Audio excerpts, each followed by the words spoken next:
Hey there, everybody. This is the Brony Bookclub, episode 15. Yes, it's finally here. We need to get through this because I need to read Cold Days. Okay? Sam, intro.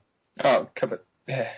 Okay, wait, what intro exactly? Hi, everyone. I'm Sam, Brony Bookclub, like he just said. Yep. And we have on Andrew Joshua Talon, author of Progress. Yo, guys. Can I have this pie? I mean, it's just sitting in your refrigerator, which I'm already in. Ooh, beer. Mmm. If you have... Thank you. Okay. So, as we announced, like, a month ago, this episode is all about Princess Luna. And, you're probably wondering, why did it take so long? What was all the delays? Well, there's a story. First, it was getting delayed because of scheduling problems. We had quite a few scheduling problems, and it's no one's fault. We also... That's not what you said before, but... No, it was mostly my fault. My fault. No, hey, you're not going to take all the fault for it. I'm taking the fault, and you can't do anything about it. I am blameless, because I'm perfect. Actually, no, one of the delays was because of you. Yeah, but whatever. But, yes, we have had a lot of delays on this, but now we're ready to go. But then last week, we did record, and we recorded for an hour or so. And I was recording at my parents' house because, you know, it was Thanksgiving, and their internet is completely terrible. I was cutting out the entire time, and then the call dropped and the file was gone. So we had to delay again. But this time, no, nothing will stop this. Nothing. Nothing. Yes. Nothing! Sorry, I guess that's on your... I'm just joking. Yeah. All right, let us get this show on the road. All right, so... Interview in time with Andrew Joshua Talon. First off, hello. What tags do you really like on fanfics? It's kind of a mix. I like a lot of comedy, generally. I like some romance, even a few dark fics, though I try not to read too many of them. I mean, it's kind of like spices in a meal. You don't want to add too much of one thing, or have too much of one thing in your head. Otherwise, you'll just start getting easily depressed, or too happy, or things like that.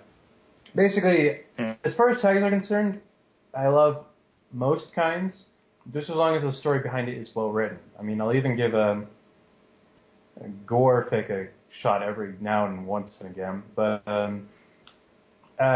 as Stephen King said, you have to feed the alligators in the basement of your mind every so often. Just give the darker parts of your personality a bit of a leeway. But at the same time, I prefer quality, and heck, sometimes I just click on a story just because, you know, what the heck, looks interesting.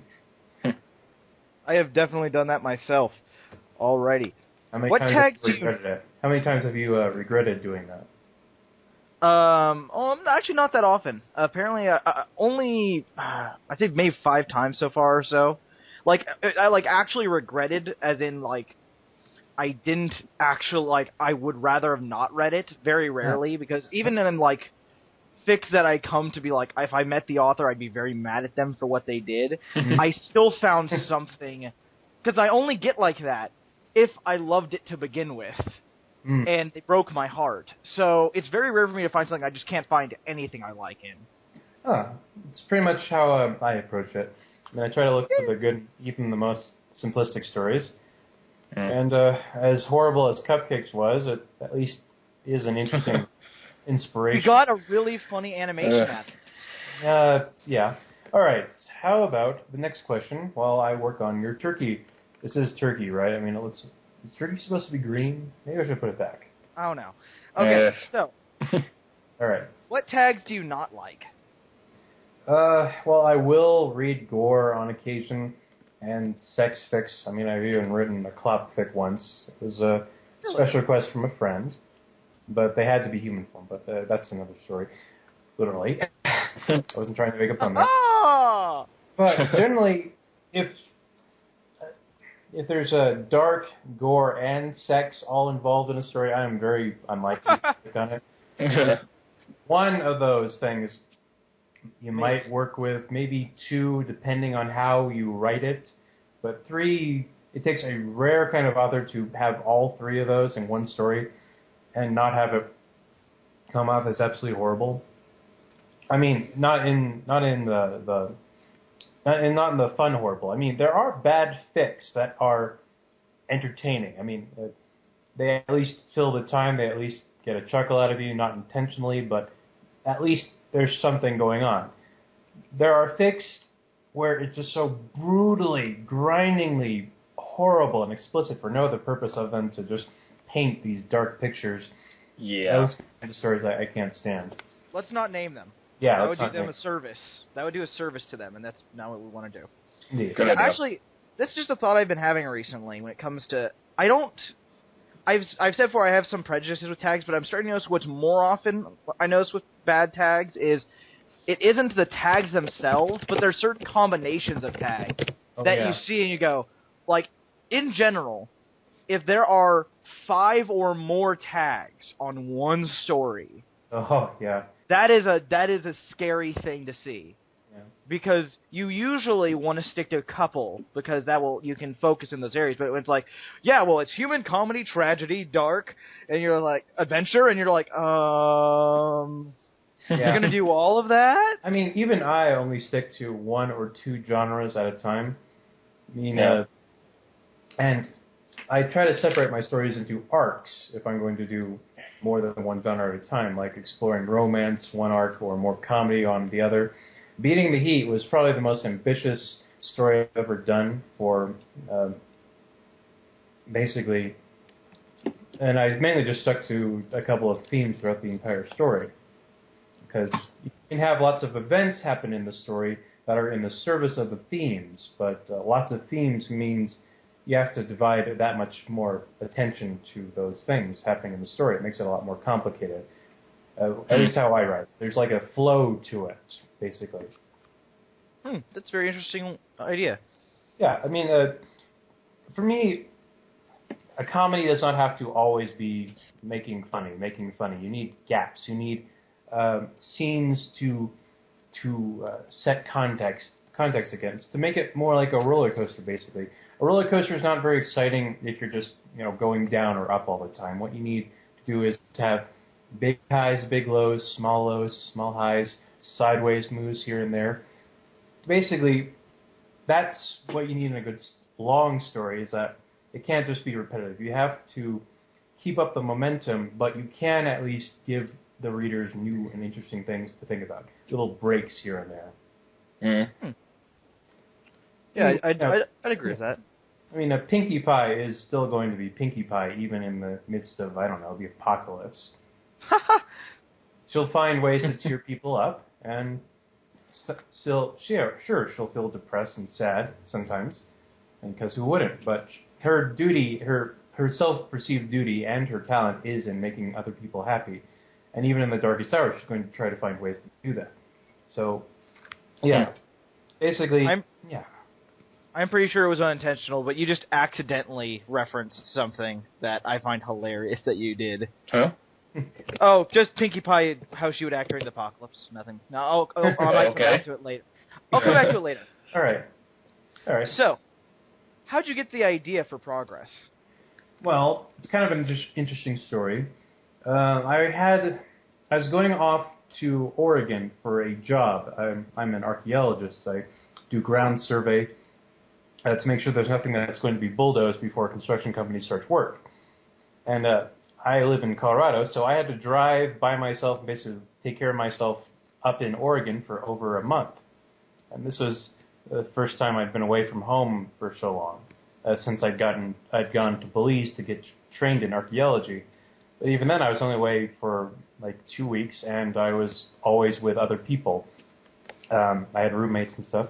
Here, I had to stay in my own hotel room. I had to keep track of my own bills. I had to keep track of my own finances, and I had to make sure I got out to the work site every day.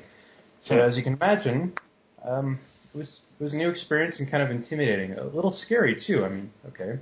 Yeah, I've gone through college. I've gone through training. It's not like I haven't been on my own, but being alone in a strange place with people you don't know, doing a hard job, because I had to walk.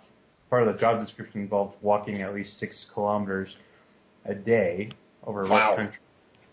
So, yeah, all this, I mean, it was hard work. I loved it, but you can understand my feeling of isolation and feeling out of place. And And here I was thinking for a while, actually driving back to my hotel room, looking up at the moon, and it just kind of hit me. This is what Princess Luna might feel like. Because, I mean, a little bit. Because she is a fish out of water coming back, and nobody had explored that a lot. I mean, most people just went, oh, she's going to plot revenge, she's going to be all sad and depressed, rather than her trying to figure out how to live again and catch up with everything. Because, I mean, yeah, most of my focus is her problems with the modern day, but it's more about how she faces these problems, not just how she messes them up, how she connects with other people, or rather ponies.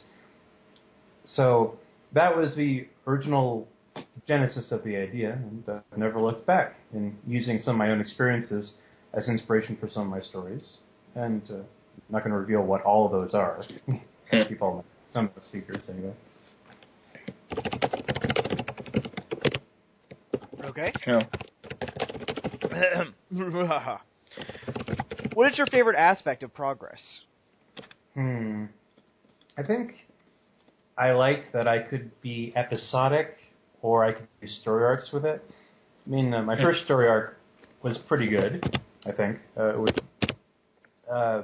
just Luna working as a roommate, and people like that. And I could do more serious explorations of Luna's past and background, according to my own beliefs. I don't know. I just really liked it as a great story, and I guess, but there was one thing I didn't really like about it. That is that at a certain point, it took me a while to realize that I didn't have much more to say on the subject. I mean, I think after the Ponyville arc and some of the Dreamland chapters, I think I was pretty much finished with the concept. I mean, you probably saw me try to restart it with Luna managing the space program or trying to become a vigilante and stuff. Yeah. And that was fun, but it was clear by then I'd jumped the shark. I'd gotten away from what the original premise was, which was not so much, Luna just having adventures, but Luna learning more about herself and learning about the world. And, just FYI, the characters I created for the story are available for the rest of the Brony community to use in their stories as long as they use them properly. Ooh! I wrote Progress, and I wrote these characters with a vague idea in my mind that since this is a new fandom, maybe some of these ideas would get into the show, and who knows, maybe I'd even get to write for it someday. Who knows? So, yeah, as long as if the ideas spread further and further, I guess, there's a better chance of it actually showing up in the show. So, yeah, that is the extent of my diabolical planning ability. It's funny you mention that, because today the author of a fic I'll be talking about later, Milo Alcorn, insert author here, he made a blog post about the new episode, and he mentioned, he was like, oh my gosh, no, there was an age spell that was used, and he was just like, oh my god, another thing for my fic is canon now, yay! Well, I wouldn't be so presumptuous to go just because of an age spell, but No, it was more of just a joking like, hey, something right. for my fic showed up, yay! But you can probably imagine how I'll react if an abacus shows up in Luna's possession at some point in the... Oh, that'd be amazing. Yeah. All right. Okay. Okay, so next idea. What advice do you have for any pony listening who really wants to try writing fan fiction but isn't exactly sure how they should start? Well, for me, writing is different for everybody, but there are some approaches that I can suggest, and some advice, hard-won advice, trust me. Because you see, I've been doing this for at least a decade now, writing in general, not just fan fiction, but writing all sorts of things. And I guess the best piece of advice I can give is that, it may sound like a cliche, but you just cannot give up. I mean, when I started writing, I was terrible. I was awful. You would dismiss my early stuff like you would any crappy fanfic nowadays. It was that bad. But the thing is, I didn't just continue writing badly. I talked to other writers. I read more. I learned more. I learned to to find my voice. And that's the most critical part. You have to learn how to tell a story. And it's not enough just to write. I mean, it sounds kind of like a paradox, but when you write properly, you find a way to express yourself in a way you like, and not just aping someone else's style or anything else. You find a way to get it out in a way you want, and that takes a lot of practice. So you have to have a thick skin. You've got to keep going. You've got to take the serious criticisms to heart and try to improve. It doesn't mean, though, that all criticism is going to work, but just because someone's telling you you suck doesn't mean you should just quit altogether. You've got to be tough. So, bottom line, summed up, if I could, I would make despair the 8th deadly sin, because to truly give in to despair that is a sin. And it's a sin against you more than anything else, because you're denying yourself the ability to learn what you can do. And, not everybody's going to learn how to be a great writer, but I think most people can learn how to be a writer, and that is enough for them. So that's my thoughts on the whole thing. If I were to add in things, I would say that similarly, I heard someone explain it slightly differently, where they said every writer has to have a thin skin, in that you can't become numb to what people tell you. Right. Everything someone tells you, you have to take it and you have to make it hurt. A writer has to be hurt by what people tell them, or else they're not doing it right. Because, yes, it'll be hard not to give in to despair, but that's what keeps you good. That's what keeps you on your toes. Yes. And the other one is something regular listeners are about to take a shot. Something Jim Butcher wrote once on his live journal about how to become a writer. He wrote, he does this whole article on the things authors need to know about how it's an incredibly hard job. It is ridiculously tough, and how a lot of people, like 99%, over 99% of authors kill their own dream. They self-terminate it. But then he shows the reverse, that you are the only one in the world who can kill your dream. No one can make you quit. No one can take your dream. No one but you. No one but you, yeah. Yeah. He has that weird idea. He has that weird talent of taking things that we think and like, oh, I'm going to put it in a way that anyone can understand. Yay. That guy is awesome. Yes, so, indeed. Who are your favorite professional authors, and how do you think they affected your writing?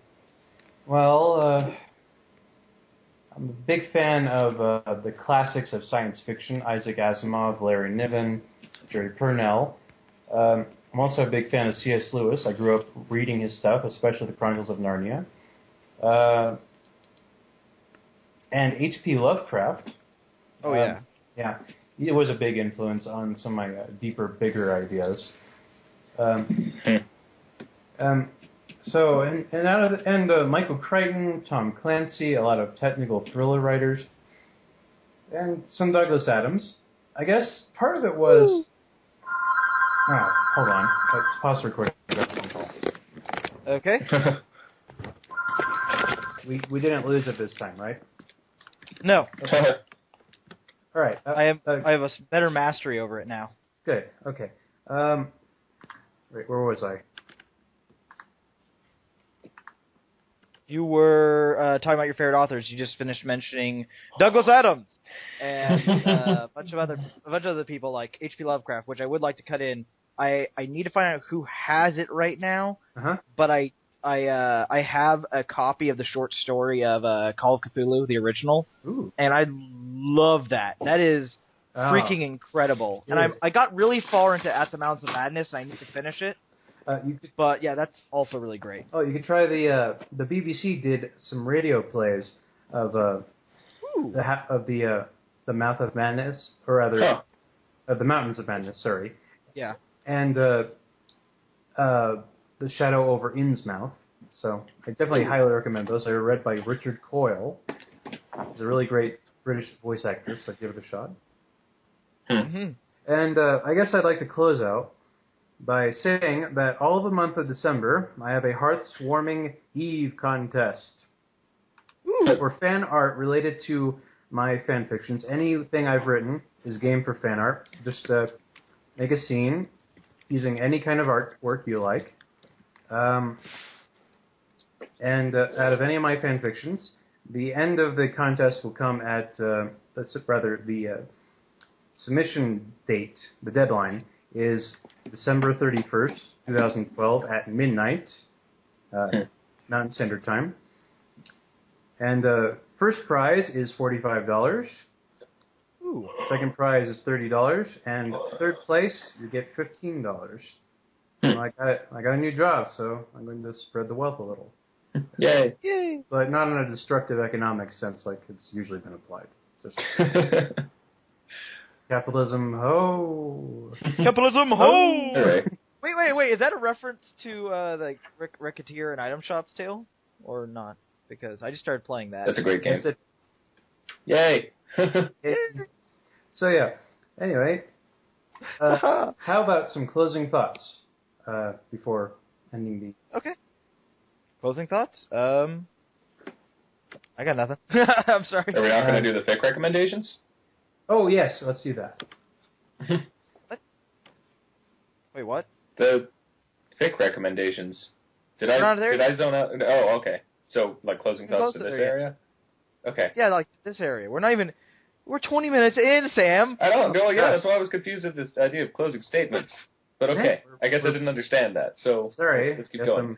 I'm a little too efficient for my own good. Sorry. It's fine. All right. How about you just ask about future projects, or how about Oh, okay, that works. and beating the heat, or something like that. Any pony projects you're working on?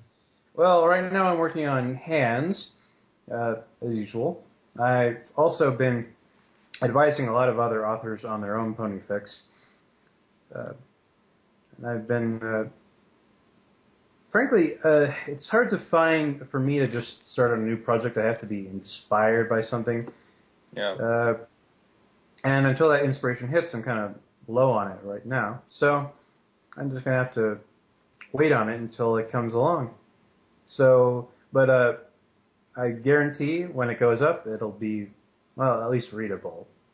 Every author is entitled to having a bad fanfic every now and again. So hopefully people won't. Of course. So hopefully, and me, I've had more than my fair share. So hopefully people won't be too upset if my next one isn't exactly stellar. But all I can do is obey the whims of my muse and fate and blah blah blah. So. Actually, I do have a closing thought. Anyone who hasn't read it, another pony fic that our guest here has done that I really loved is called The Twilight and Trixie Story. It is hilarious and kind of fitting considering today. Oh yeah. It's a satire kind of parody of the whole Twilight Trixie romance fic, and it is so funny, so over the top and silly, and I love it. I did read that. I agree. That was very entertaining. Well, I read one too many bad Trixie and Twilight stories, and I decided, you know what, I'm just going to do my own little twist on it with how I think the canon Twilight would react to an overly amorous Trixie trying to seduce her. Yep. And it was pretty awesome. Thank you. Okay. Go ahead and ask any other questions about the other fics. Oh. You can edit this part and that too. Editing is magic. Yay. Editing is indeed magic. Yay! Yay. Okie dokie. So, I guess we could move on. We could do our emails, which, before I start, Right. I have a couple new rules to be issued. We can't ran into this last time we were recording, so there's going to be some new rules if you guys are sending emails, which I'll tell you how to do at the end of the show, so look forward to that. But the new rules are, all emails must, in content, be no more than 2 paragraphs, and I don't mean giant block paragraphs, I mean normal paragraphs. If it's longer than that, I'm going to summarize it as best I can, but I'm not reading it word for word. I'm sorry, we do not have that kind of time. Yep. And please, I feel that, but it's not that long. Dude, reading out your stuff takes a long freaking time. It does. I'm going to summarize it as best I can. Maybe, if I might suggest, how about Oh, yes? how about to anyone listening, read out your letter to the Brony Bookclub first, out loud, and then determine how long it took you to read it. And if it's more than 30 seconds, you should definitely edit it down. Concision is all of our friends. Yay! Hooray. So, emails. First, from Bullet Nick, a new listener. He's listened to a couple episodes and really likes it. The entire letter was basically him gushing at us about how awesome he thought it was. He thought it was really great that our fandom finally has something like this, something where people can talk about fan fiction specifically, and talk about what works and what doesn't, and recommend what they like. He really thinks our show personalities are really good, which, dude, it's not a show personality. We're just like this all the time. And in general, he really wants us to keep going, which I have to say, thank you so much, Nick. That is really nice to hear. It means a lot. Yeah. Getting emails like this is part of the reason we continue doing it. As a PS, I think the download link for episode 12 might be broken. Can we look into that? I did at the time. It was not broken. Something was going on with Rabbit Chair at the time. And then he just says, PPS, wait, a new episode was just released of the show. Awesome. So yes, that was a actually really good episode we had. That was a fun one. And then we have, of course, an email from our good friend Cody Fett. It was exceptionally long, even for him. See here, he complained about the length of things that don't update, and then when they do, it's like ridiculously long. Some fics called All American Girl, Unfamiliar, Reunions Are a Bitch, and Once More with Feeling. See. Oh yeah, and when he found out what you were on, he laughed his ass off, because apparently he knows a lot about you. Something about forums, and a lot of Evangelion fics, and stuff like that. So, yeah. Basically summarized you as, you don't do anything halfway. Which, I think that's a good way to summarize you. Then he recommends some Lunafix. Arden, I don't know how to pronounce that, sorry. Okay. And Moonbeam, which, those are in my to-read folder. So thank you for the recommendations, dude. Yay! Hooray! Oh, yeah, and he also mentioned, I didn't know this until he emailed me about this, that you have spent quite a bit of money on SF Debris. Oh, yeah, I have. And I will tell you, that is awesome. I've been planning on doing it I'm trying to decide what I want to do when I do it. There's a couple movies I'd like to, but the problem is, like, the one I really want him to do, it would cost me $175 to have him do, because it's, like, 2 hours, 45 minutes, I think. Well, if I might make a modest suggestion, you might want to start with, say, single episodes of often unremarked or somewhat forgotten sci-fi shows.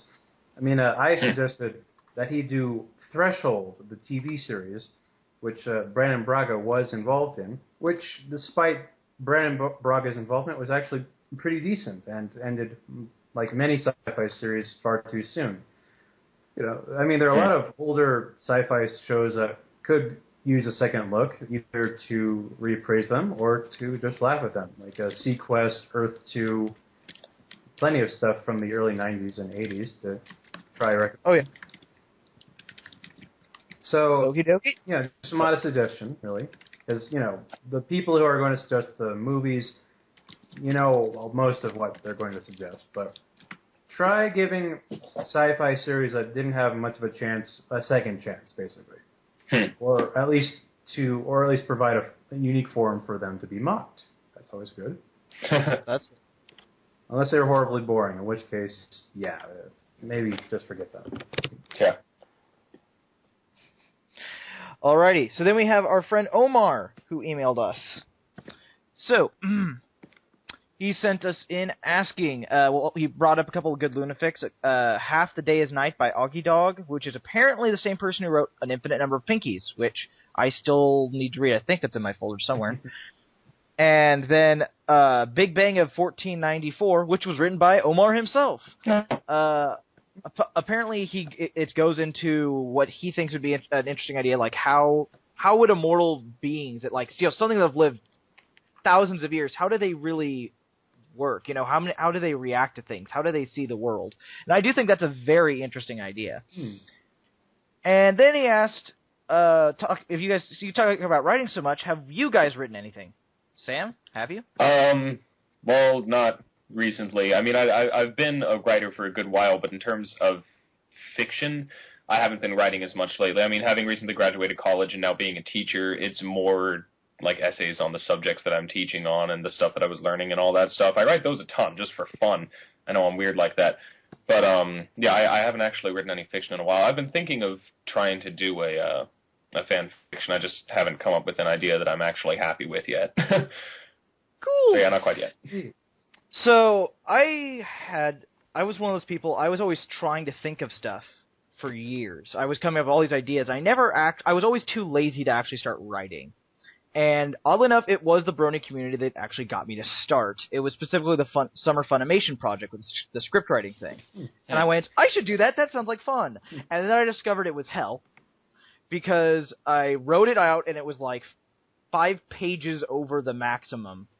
So I had to edit the hell out of my script, and it didn't get even close to being accepted. So then I went, you know what? I'll just make this into a normal fic. I'll rewrite it. Doing so was a great decision. It really got better once I'd done that. I got to mess with the characters a lot more. If you want to find it, it's on FIM Fiction. It's called A Day in the Limelight, and it has a sequel, which is in development, which is It's Zeppo. Oh, no, it's Zeppo. The Zeppos, based off of the episode of Buffy the Vampire Slayer. Oh. Similar idea, which is why I laughed earlier, because part of the premise is the main 6 are dealing with the apocalypse, effectively, but they're in the background. Dr. Hooves and his companions are dealing with the Weeping Pegasi, but they're in the background. No, it's instead focusing on a much smaller problem that the background ponies are dealing with, and are getting no recognition for as usual. I've read that fic. I rather like it. Oh, thank you. Yay. Yeah, it's like 1,000 words in the next chapter. I'm sorry for taking so long. So that's my answer. Oh, and I have there's another thing I'm working on, which I'm going to talk about way more next week. So we'll find a little bit about that later. So, last email is from Sergio Ruiz. Hey, y'all, or so I say, y'all. I'm just writing in to tell you that you're, 1, awesome for having this podcast, and 2, have at least one semi-loyal, a little behind on episodes, don't have me, listener. I've heard you guys mention Fallout Equestria a few times, but never Project Horizons? Or maybe I'm just that far behind on episodes. Anyway, just want to know your project. Just wanted to know you guys' opinions on it. Yeah. Sincerely, Spin0495. Okay, so to answer that, I am the only one. Well, I don't know about Talon. I don't know about our guest, but Roy has not read Fallout Equestria. I keep annoying the crap out of him too because I absolutely adore that fic. But But I am aware of Project Horizons. I have it bookmarked, as well as 1 or 2 other KHAT-approved FOE spin-offs. And I will read them when I feel like I can dedicate the time. Because if I'm not mistaken, Project Horizons is of similar, if not longer, length. Mm. And, I mean, Fallout Equestria is freaking huge, so I need to commit myself to that. So I do plan on reading it. I did only finish Fallout Equestria like a month or 2 ago, so I'm still kind of reeling from that, to be honest. That was a great fic. But yeah, I haven't read it yet, thus why it hasn't been mentioned. But I do plan on it, and you can bet that, while I'm reading it, I'll be bringing it up in here and pressuring Roy to read Fallout Equestria already. Yeah, you'll do that, and Daniel will keep pressuring me to read Homestuck. I'll get to it. Yep, eventually. Soon. Eventually. Alrighty. And he also has P.S. And apparently Sergio is from France because he says Le Fluttershy, best of pony, oui oui. So stop pronouncing it wrong with your strange accents. I have no idea how French people... Look, here's the deal. If you record yourself saying it, then we will play it on this show so that we can then understand how we're supposed to pronounce it. And then we'll probably disregard it and keep saying it the same way anyway. But if you do that, props to you. I'm just going to say, Fluttershy! That'll be my new pronunciation. That works. And then, PPS, concern. Your podcast is too loud and exciting. Try to keep it together, guys, really. I refuse! I'm loud? Oh, fine. I won't launch this rocket then. Oh. My fun. Whoa. Loud? That was like a 5 out of 10. What? Oh, yeah, no doubt. That's fine. That's loud enough. Okay. Don't break it. Don't break this microphone. Okay, then. Next, we will talk about progress. Let's talk about this fic. All right. As we've kind of alluded to, this was one of the very, very, very, very, very early fics of the fandom. In fact, kind of related, a couple weeks ago we had on Corey Williams, who wrote the Vinyl Scratch tapes, which is a similarly, I don't think it's as old, but it is also incredibly old comparatively. Mm-hmm. Oh, it's only about a year or so. Yeah, but okay, the but Brony fandom is only about 2.5 years old. Point taken. Okay, so I'm ancient by this point. All right. Something like that, yeah. Yes. Yes, but, well, I mean, they both have had, I think yours had more impact, but they both had this kind of very large impact on the fandom and the fanon. I mean, if you tried, like, counting every fan comic on DeviantArt that has Luna with an abacus somewhere in it, I don't think the stopwatch will have that many. I don't think it goes up that high. It doesn't. And I would honestly say I do really enjoy. I do like that it is very episodic. It has story arcs and stuff. I think my personal favorite is the one where she goes to Ponyville. That one's just really funny. It's good seeing the main six in it. It was interesting to see you write the main six, and I just really, that was just a really fun one to read. Yeah. Yeah, I very much enjoyed the process of reading this one. I mean, not having been, and regular listeners are aware that I'm so relatively new to fan fiction and that I didn't start reading it until Roy suggested I help with this podcast. But so, I didn't see the influence as it was happening, but it was one of those where while reading it, I could see that the influence was had, like I saw a lot of elements of traditional Luna fanon that, obviously came from this fic. And I did very much enjoy it. The personalities of the existing characters were great, and the original characters were, they were fantastic and well-developed and very enjoyable. I love the thing with the abacus, especially the first Luna in Dreamland segment, or whatever it was called, when, Big Mac and some other pony were fighting, and then, at the end she yells its name, and it was apparently a ponification of abacus. Well, actually, it was abacus. Dream, you know how it goes. Oh, okay, yeah, that's true. That makes sense. But yeah, no, that whole thing was just wonderful, and I very much enjoyed reading it.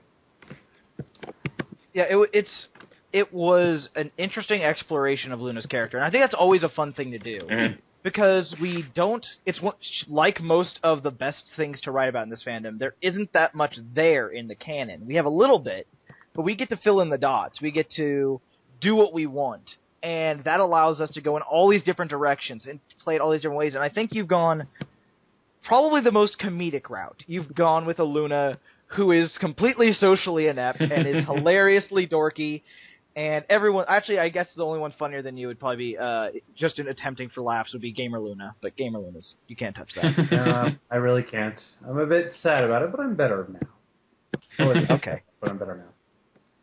Alrighty then. Now, out of curiosity, because one thing, what exactly happened regarding fanfiction.net and then the move to FimFiction? Like, is this fic still ongoing, or what exactly is going on there? I decided to retire Progress, essentially. And okay. I decided just to share progress on FIMFiction.net because it didn't seem appropriate for my fic to not be in the largest repository of pony fanfiction online. Yeah. I agree with that sentiment. Yep. Okay, so I guess now we can, since it's kind of what we were just talking about, let's just talk about Luna. And it was one of the emails, I kind of skipped past that part where they talk about, are we including Nightmare Moon in? I'm going to say we're not really. Not really. Because it's a really tough thing. This is something I went on for quite a while about on the previous attempt at recording, so I'm going to bridge it a little bit. But basically, I think one of the hardest things to write about with Luna is you have this balance of pathos where a lot of writers make, I think, the mistake of going, it wasn't her fault at all.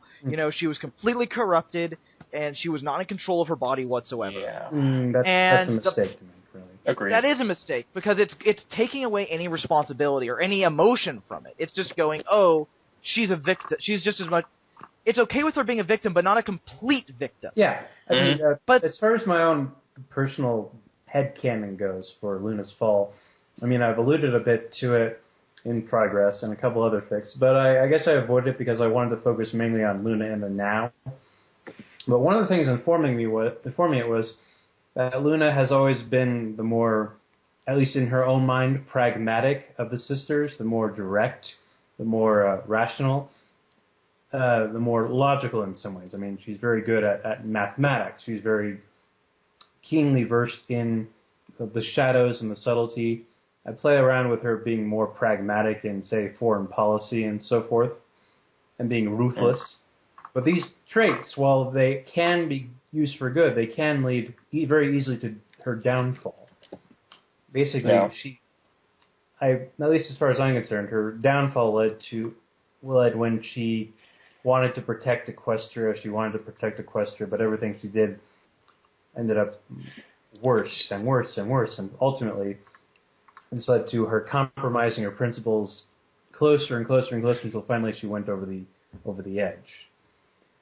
So it's tragic, and I guess, I mean, I haven't written it out. I have been tempted to write it out myself. I haven't had the inspiration to, because it's still a rough form in my head of how it works, but at least in the context of progress, it makes perfect sense. Yeah. So, at least as far as I'm concerned, the more interesting story to tell is Luna falling, not entirely her fault, but she made the decisions that led to this. Basically, to quote, well, not Lenin, but he quoted from someone else, and I can't remember who he was. The road to hell is paved with good intentions. That is something of how Luna fell. Yeah, well, I think it's noteworthy that just in terms of basic storytelling and character arcs, that's far more interesting. A character that enters tragedy through their own, perhaps somewhat unintentional, but still through their own decisions is just far more interesting than one that just, stuff happens to them. Actually, in general, storytelling is more interesting when it's based on the choices of the characters than when it's based on the characters just being ushered around by external events. Yeah, I actually took... Yeah. I am a big fan of the Greek classics like Antigone and other ancient plays like that. And those dramas also helped inform Luna's character, at least the past in her head. But I think they'd do well to... I think authors, if you're going to write Luna, you do well to look to the Greek and Roman classics, the classic stories of the downfall of gods and mortals. Because the Greek tragedy concept is that these are people who are better than regular people, but they still fail and they still make mistakes. So I think it's a good guide for writing, any immortal godlike being that still has a human-like, well, pony-like anyway, emotions and reactions. And you see it all the time popping up, like in Star Wars. Anakin Skywalker's fall to the dark side started out with the need to protect his unborn child and wife from death. But ultimately, this positive emotion was transformed by the dark side into a selfish, self-destructive desire to destroy the thing he loved because it caused too much pain. Yeah. So keep these things in mind with Luna. I mean, in comedic moments, I guess I try to give her a bit of sadness, of awkwardness. Yeah. Born from a long life in isolation. So, yeah, I mean... Yes. And I'd just like to mention... Oh, sorry, it's going to make her a challenging character to write, but I think it makes her a very rewarding character to write if you get it right. Yeah. And since Star Wars was mentioned, before anyone, goes off on praising the prequels or whatever, Anakin's story was poorly told, but it was still a very good story. Just pointing that out. Yeah, okay. I agree with that. Poorly told, good ideas. Yeah.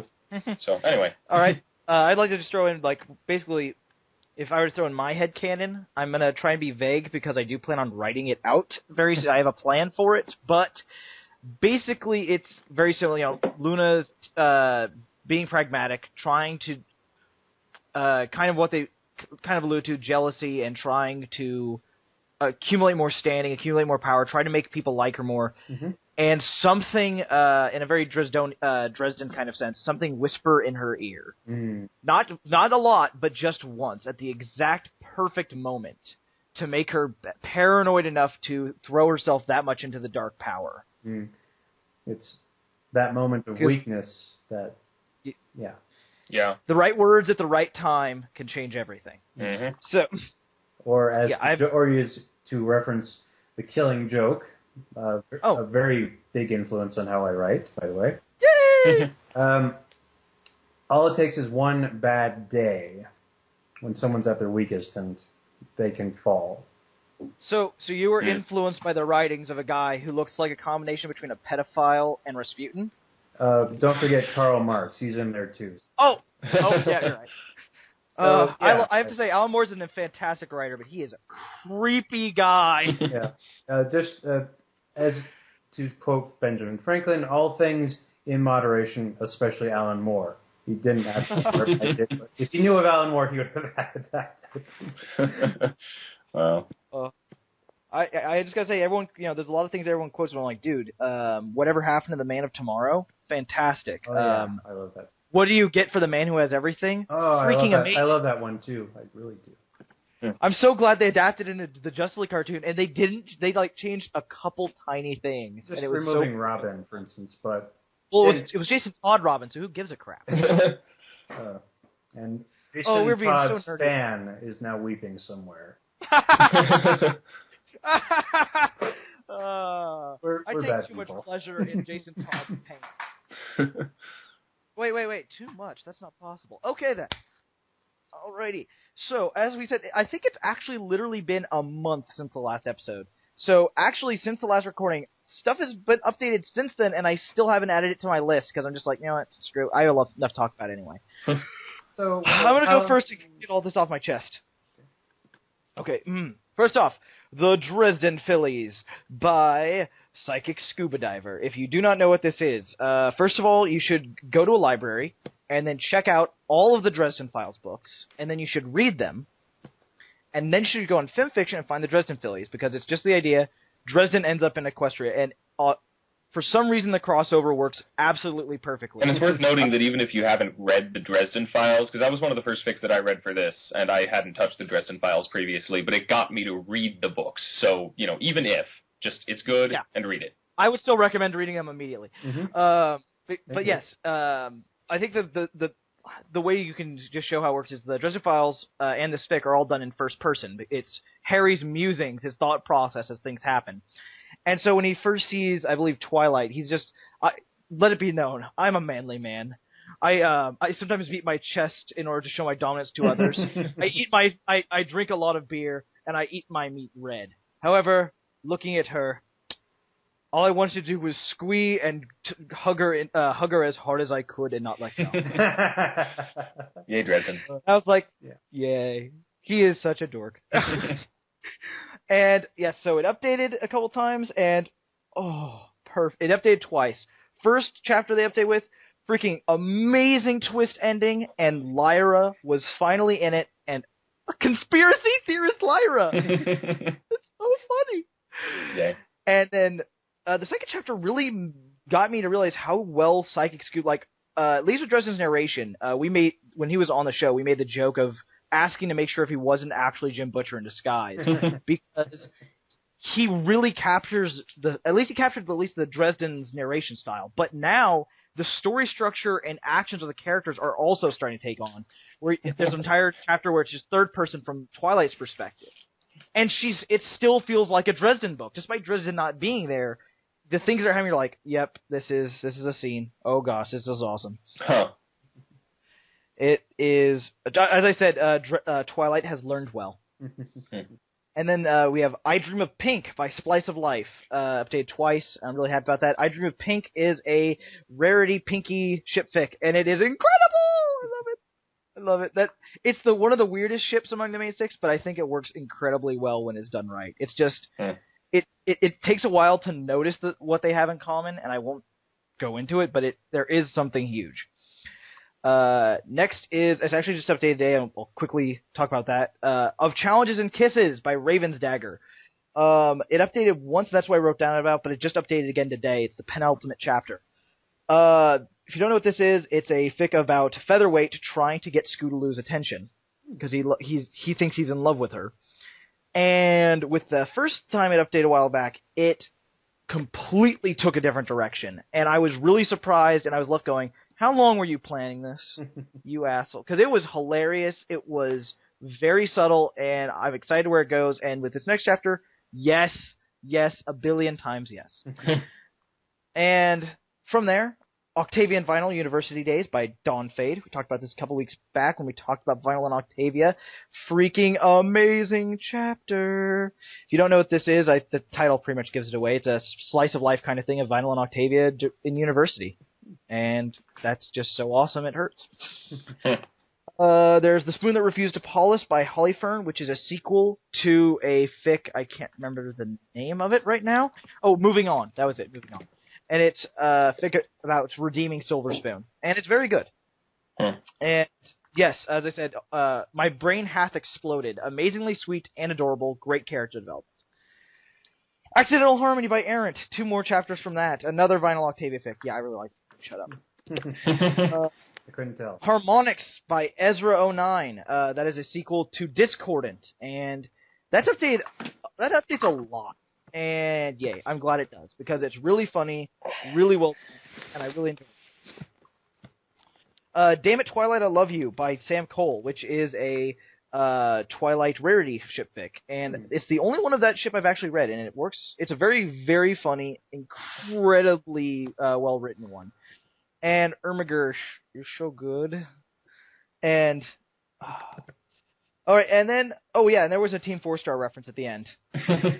Perfect, where it was just in the author's notes, where it was just like, it asks all those kind of questions, like, what will happen there? And this. The answer to that will be revealed right now. And then it explains how, it just gives short answers to all of them. That's fun. And, I was going to say last but not last, apparently.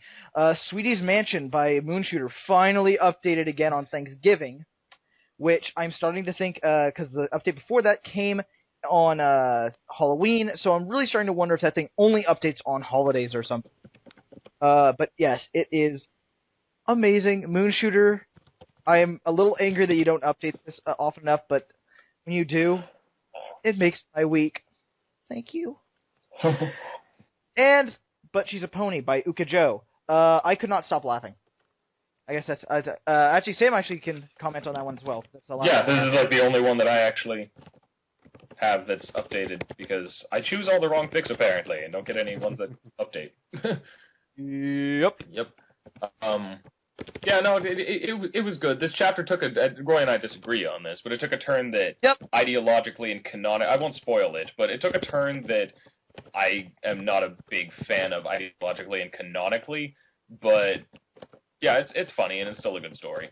It's good stuff. Shenanigans! Yep. Sam, anything else you'd like to talk? In terms of updates, no. Not updates. As I said, I pick all the wrong fics. If I might make a few. Yes, I was gonna ask. No. Okay, sorry. Go on.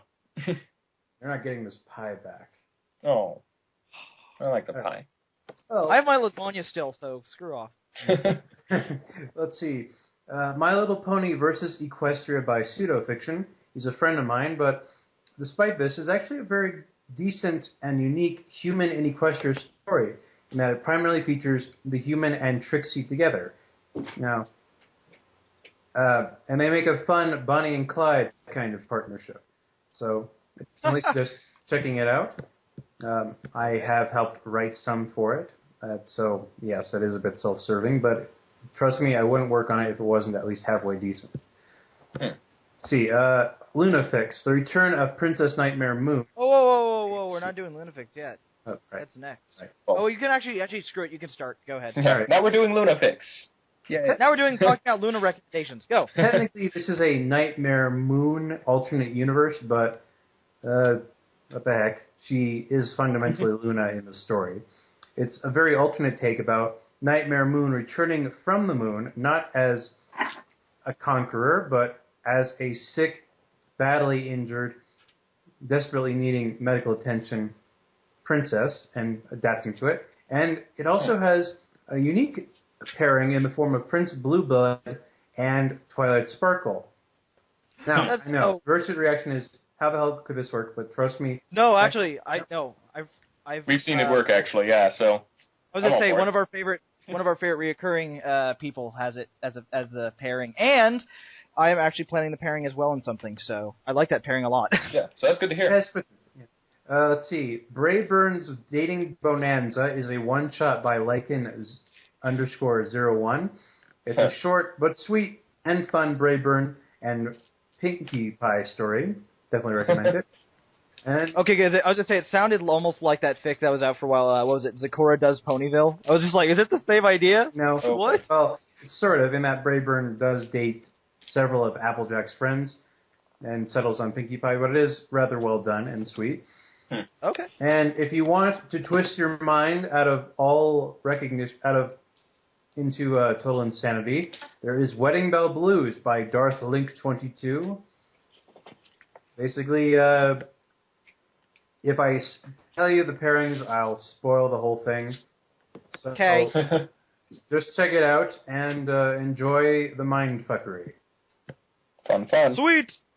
And last but not least, How to Find a Princess by Pony-Berserker, in which Celestia tries to find a substitute princess while she goes on vacation. Huh. Yeah. Alrighty. Samuel? Okay. I've got a couple, though really I don't know, I had trouble finding any that I really liked. I found a few one-shots and such that were interesting, but I can recommend them more on the whole of this is interesting and you won't regret reading it, then I really liked this and I think you will too for the most part. Though before I get to those, I would like to, I know I mentioned this, I think it was last time, at one point I mentioned this. There is a crossover with Portal 2 called Aperture in My Heart. And, I mean, fairly, I guess spoiler alert for Portal 2, but basically, Wheatley and the Space Corps end up on the moon with Princess Luna. Pretty typical, people have made fun of that for a long time. But it really takes the story in interesting ways, in that it's very much, the obvious comedy that you'd expect to ensue from such a premise, but it also actually it ties in Luna's feelings of abandonment and rejection with similar feelings that Wheatley is having after the events of Portal 2, and they kind of feed off each other, and it gets surprisingly... It's one of those that has a lot of tags, but it actually earns them all and does it well. It is a comedy, but it also gets pretty dark at times, and is just a pretty good story. I really, really liked it. So, it also has a sequel that's not too far in. It's pretty good so far. We'll see how that turns out. Okay, and then a couple more. I found... There was one that was interesting. It's not canon. It's a tragedy and dark one, and I'm not honestly. I don't think I really liked it all that much, but it had some really interesting ideas and was presented very interestingly. It's called Silenced Nocturne, and it's basically a story about Luna's banishment regarding her friendship with a pony who was the last of her kind that Celestia, it's been a little while since I read it, since we tried recording a while ago and such, but effectively Celestia deemed this pony a threat for one reason or another and eliminated her. Luna's anger was what caused that all. It was interesting. I didn't like its idea of how Luna became Nightmare Moon as much as a lot of other things, but it was certainly an interesting read, and I'd say it's worth giving a shot. And then, okay, this other one, this isn't strictly a Luna fic, and it's not really about her, but her appearance in it is so awesome and kind of adorable that I had to mention it here. There is a fic called The Contest. The basic idea of it being that when Fluttershy said that she's the world champion of the quiet game in the Stairmaster, she wasn't just being silly about it. There actually are world championships of the quiet game in Canterlot, and she is the world champion. So it's so she goes to that, and Twilight and Rarity accompany her, and there's actually a point where she goes up against Luna in Oh no. Dun, dun, dun. Yes. Yeah. No, so it's not about Luna, but that appearance of Luna is so fantastic that it's great. And, the rest of the pick is fantastic too. The person or the character that she ends up going against in the end is pretty awesome. It's just it's very cute and awesome, and once you read it. So okay, I think that's it for me. Is that it? Yep. Okie dokie. I'll give a quick mention of one I believe I've talked about before, A Drop of Moonshine by Penstroke. It's a very funny one. It's just, apparently, after Luna was banished, Celestia banned alcohol. But Luna doesn't know that now that she's back, and makes some moonshine, and they get drunk. It's pretty funny. And they get drunk, and no one knows what being drunk means anymore. So Twilight has to take care of drunk Celestia and drunk Luna. Oh, gosh. That's awesome. It is hilarious. Another one is A Princess Carol by John Perry. I believe I also mentioned this before. This is a really fun one. It's literally a Christmas Carol, but with Princess Luna doesn't like how heartwarming has changed so much. It's completely different than it was 1,000 years ago. She's trying to make people change it to how it used to be. Oh. And so Celestia's like, oh, that's it. We're gonna do the Christmas Carol thing on you. And she's like, really? I mean, I've only been back I've been back less than a year, and that thing is everywhere. It's so trite. And they joke about how trite it is, but personally, I freaking love A Christmas Carol, and doing it with Princess Luna is amazing. It goes some great places, and yeah, it's just generally freaking fantastic. That's pretty great. And it has some good world building. Love world building. And then there's I had a problem for a while. I get this confused with Progress because I run around the same time. It's called A Friend in the Night by Shadowmon. It's a very similar idea. It's Princess Luna is not adapting well, and so one of her attendants, she actually develops a full-on friendship with her, and it's basically about how the hell you're friends with your boss, and it's a slice of life thing about them in the castle, and then near the end it gets serious and awesome.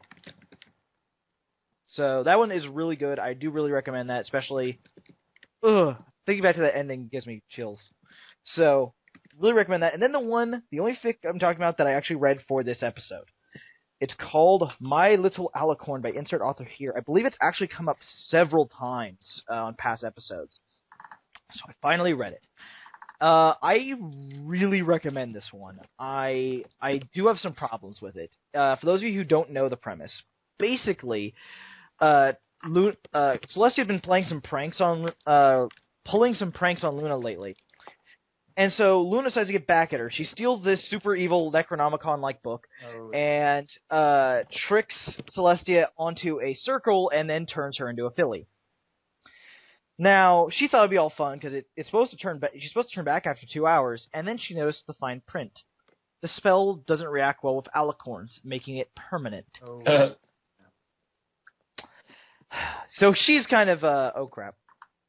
And they have no idea how to dispel it. And from there, it starts off freaking hilarious. And throughout, it is very funny. But it has the dark tag, and it freaking deserves it at points. Sometimes for good reasons, sometimes for bad. It is really interesting, and it also has a sequel. I'll only say it is all about Blue Blood, and it's amazing! That just finished, actually, and I can't talk about it because simply talking about it ruins My Little Alicorn. So I'll just say it's all about, it's a Blue Blood redemption fic that is the most subtle and the slowest of any of them, and that's what makes it so great. And really interesting morally. But yeah, My Little Alicorn, if I had to say I have a problem, is just that I don't really like the world building they do in it, or at least their explanation for where Celestia and Luna come from. I'm not going to spoil it. I'm just going to say it's a little too deity-ish for me. I'm not a big fan of the idea of them literally being deities or anything like that. Like that just takes away from it a lot for me. I like it better that the idea that they live a long time and they're ridiculously powerful, but they're still mortal. They can still die. They can still be defeated. And My Little Alicorn is good. Okay, I do have a couple other Luna fics I might recommend. Woo! Yay! All right, let's see. Sisters by Bad Horse and George. It's kind of a fun slice of life series of stories about Luna and Celestia as little kids, or rather little foals. So I highly recommend that if you want to give that a shot. What is it called? Sisters by Dark Horse, or rather by Bad Horse, sorry, and George. Bad Horse. Yeah. Bad Horse. Sorry, we watched Dr. Horrible last night, so... More specifically, we watched Commentary the Musical. Well, right. Yeah. I'm better than say what? So anyway, now he's on that. Let's you were see. saying- There's another fic. Oh God, I wish I could find it. For some reason, it's vanished. But essentially, it's Luna bringing back the holiday of Sock Day. Oh gosh. Once upon a time, there was a holiday in her time called Sock Day, where the most wondrous socks would be showed off across Equestria, and Luna tries to start it up again. That doesn't go very well, I'm guessing. Nope. Well, it does, but it's actually pretty touching, and one of the best compliments I can offer any fanfiction is that it feels like an episode. So, if you can find this fanfiction, read it. It's awesome. But other than that, I wish I could find it again, because it's just vanished, apparently. If you find it, please email me. Or just I will. send me something. That's all. Hmm. All right. Cool. Is And that it? Other than that, that's all I've got. That's all you got? That's all I got. Oh my gosh, guys! It's done! Huzzah! And it didn't break this time. I know, right? Well, okay, we can't celebrate yet. I gotta do the outro. So, Right. first of all, if you'd like to send us a comment, question, concern, critique, if you'd like to ask for, if you want to help us somehow, that'd be great. I'm a shitty audio editor. If you want to do any of these things, please email us at thebronybookclub@yahoo.com. Yes. Please do. And remember the new rule, 2 paragraphs or less, or else I'm not reading it out word for word. That's to you, Cody Fett. All right. And the other thing I would like... So, I bet you guys are wondering, so what is next week? Well, I could just say it's wibbly-wobbly and timey-wimey. Or I could just full on tell you, it's Doctor Who's time. Yay. See everyone next week.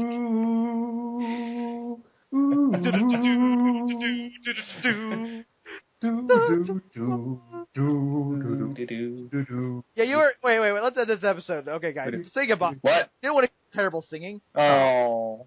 I thought everyone wanted to hear our terrible singing. Dress. Okay. All right. Goodbye. Bye. Bye.